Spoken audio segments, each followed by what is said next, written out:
Next हम देख लेते हैं प्रोकैरियोटिक और यूकैरियोटिक। जैसे हमने अभी न्यूक्लियस में पढ़ा था प्रोकैरियोटिक और यूकैरियोटिक के बारे में, इसको अच्छे से देख लेते हैं क्या होते हैं ये। तो ये होते हैं types of cells. Types of cells होते हैं प्रोकैरियोटिक और यूकैरियोटिक। प्रोकैरियोटिक क्या होते हैं? Very minute in size. जो प्रोकैरियोटिक सेल होते हैं उनका साइज बहुत ही छोटा होता है। Nuclear region not surrounded by nuclear membrane. और जैसा अभी हमने न्यूक्लियस में पढ़ा कि जो न्यूक्लियस है वो कवर्ड होता है किससे? न्यूक्लियर मेम्ब्रेन से, डबल लेयर मेम्ब्रेन से, जिसको बोलते हैं न्यूक्लियर मेम्ब्रेन।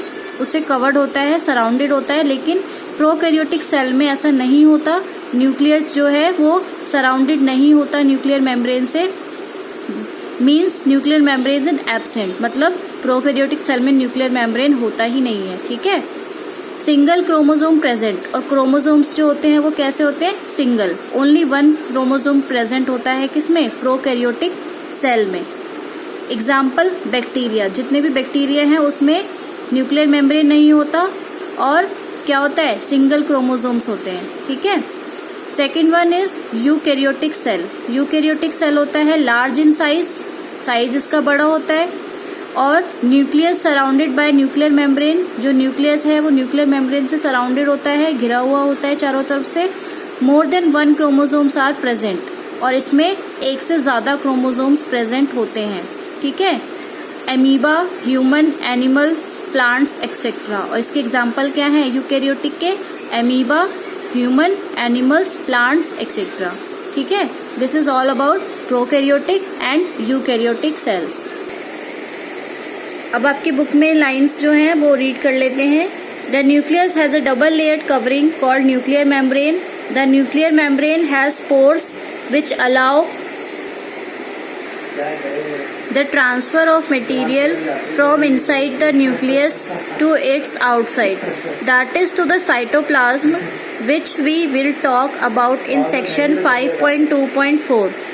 ये हम देख चुके हैं कि जो न्यूक्लियस है वो डबल लेयर कवरिंग होती है, उसमें न्यूक्लियर मेम्ब्रेन कहते हैं उसको। ठीक है। जो अलाउ करता है ट्रांसफर और इनसाइड और आउटसाइड का मटेरियल जो भी ट्रांसफर होगा उसको अलाउ करता है।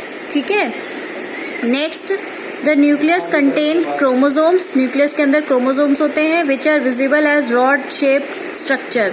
जो क्रोमोसोम होता है उसका स्ट्रक्चर कैसा होता है? Rod shaped structure. ठीक है। और जो डीएनए होता है उसका स्ट्रक्चर कैसा होता है? Thread like structure. Only when the cell is about to divide, chromosomes contain information for inheritance of features from parents to next generation in the form of DNA molecule. जो chromosomes होते हैं वो information contain करते हैं। ठीक है। किस form में? डीएनए की फॉर्म में। डीएनए का स्ट्रक्चर कैसा होता है? Thread like structure. और क्रोमोसोम्स का स्ट्रक्चर कैसा होता है? Rod shaped structure. ठीक है। तो ये दोनों चीजें आपको समझ आ गई, डीएनए और chromosomes. Chromosomes are composed of DNA and protein. जो क्रोमोसोम्स हैं, जो रॉड शेप्ड स्ट्रक्चर हैं, वो किससे बने होते हैं? डीएनए से और प्रोटीन से। मतलब थ्रेड लाइक जो स्ट्रक्चर है उसी से मिलकर क्या बनता है? Rod shaped structure. मतलब डीएनए से और प्रोटीन से मिलकर क्रोमोसोम्स बनता है। DNA molecule contain the information necessary for constructing and organizing cells. DNA molecule जो है वो क्या करता है? इंफॉर्मेशन को पहुंचाता है, कंस्ट्रक्ट करता है एंड ऑर्गेनाइजिंग सेल्स, किसी सेल को ऑर्गेनाइज रखने के लिए। ठीक है। Functional segments of DNA are called genes. जो डीएनए के अलग अलग सेगमेंट्स होते हैं, मतलब अलग अलग पार्ट होते हैं जो फंक्शन करते हैं, ठीक है, उसको बोलते हैं जीन्स। ठीक है। जैसे सुना होगा ना, जीन्स ट्रांसफर होते हैं पेरेंट से ऑफस्प्रिंग में, पेरेंट से बच्चों में जीन्स ट्रांसफर होते हैं, डीएनए एक जैसा होता है। ठीक है। वो इसी रीजन से होता है कि वो ट्रांसफर होते हैं। In a cell which is not dividing, this DNA is present as part of chromatin material. Cell में विच इज नॉट डिवाइडिंग, जब जो डीएनए होता है वो प्रेजेंट होता है किसमें? क्रोमेटिन पार्ट मटेरियल में। जैसा हम पढ़ चुके हैं पॉइंट्स में, न्यूक्लियस के पॉइंट्स में। Chromatin material is visible as entangled mass of thread like structure. जैसे मैंने आपको समझा दिया कि जो क्रोमेटिन मटेरियल होता है वो थ्रेड लाइक स्ट्रक्चर जैसा होता है। ठीक है। डीएनए थ्रेड लाइक स्ट्रक्चर होता है। Whenever the cell is about to divide, the chromatin material get organized into chromosomes. जैसे ही सेल डिवाइड होने लगते हैं तो जो क्रोमेटिन मटेरियल है वो क्या होता है? क्रोमोसोम्स में बनने लगते हैं, क्रोमोसोम्स बनने लगते हैं। The nucleus plays a central role in cellular reproduction. जो न्यूक्लियस है वो एक सेंट्रल रोल प्ले करता है, मतलब बीच का रोल प्ले करता है, क्या, किसके लिए, रिप्रोडक्शन के लिए, सेल की रिप्रोडक्शन के लिए। मतलब एक सेल से दो सेल, दो से ज़्यादा जो बनते हैं ना, वो न्यूक्लियस रोल प्ले करता है उसमें। The process by which a single cell divides and forms two new cells. जो प्रोसेस होता है जिसमें कि एक सेल दो नए सेल को बनाता है, डिवाइड होता है। It also plays a crucial part along with the environment in determining the way the cell will develop and what form it will exhibit at maturity by directing the chemical activities of the cell। तो nucleus के अंदर क्या होता है, सारी चीज़ें होती हैं, सेल डिवाइड होते हैं, नए सेल बनते हैं, और जो भी केमिकल एक्टिविटीज़ होती हैं वो सारी न्यूक्लियस के अंदर होती हैं। ठीक है। Now in some organisms like bacteria the nuclear region of the cell may be poorly defined due to absence of nuclear membrane. जैसा कि मैंने आपको समझाया कि न्यूक्लियर मेम्ब्रेन एनिमल सेल में न्यूक्लियर मेम्ब्रेन क्या होता है या नहीं होता, अभी मैंने समझाया था ना। मतलब हमने देखा था कि जो बैक्टीरिया है वो एक ऐसा ऑर्गेनिज्म है जिसमें न्यूक्लियर मेम्ब्रेन नहीं होता। ठीक है। Such an undefined nuclear region containing only nucleic acid is called a nucleoid. मतलब जिसमें न्यूक्लियर रीजन नहीं होता, मतलब न्यूक्लियर मेम्ब्रेन नहीं होता, सिर्फ न्यूक्लिक एसिड होता है, उसको बोलते हैं न्यूक्लियोइड। क्या बोलते हैं, nucleoid. Such organisms whose cells lack a nuclear membrane are called prokaryotic.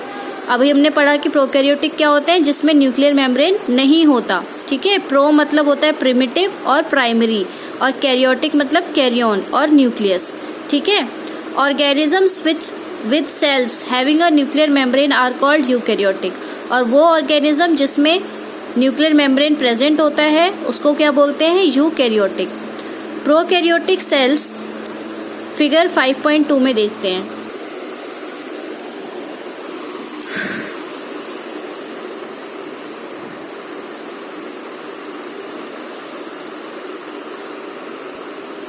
Prokaryotic cells also lack most of the other cytoplasmic organelles. अब क्या होता है, प्रोकैरियोटिक सेल्स कुछ अलग साइटोप्लाज्मिक ऑर्गेनेल्स को भी, मतलब जितने साइटोप्लाज्मिक ऑर्गेनेल्स भी कई प्रोकैरियोटिक सेल्स में नहीं होते। साइटोप्लाज्मिक ऑर्गेनेल्स क्या हो गए, जो साइटोप्लाज्म में अलग अलग ऑर्गेनेल्स होते हैं उन्हीं को बोलते हैं cytoplasmic organelles. Present in eukaryotic sales, जो कि यूकैरियोटिक में प्रेजेंट होते हैं। ठीक है।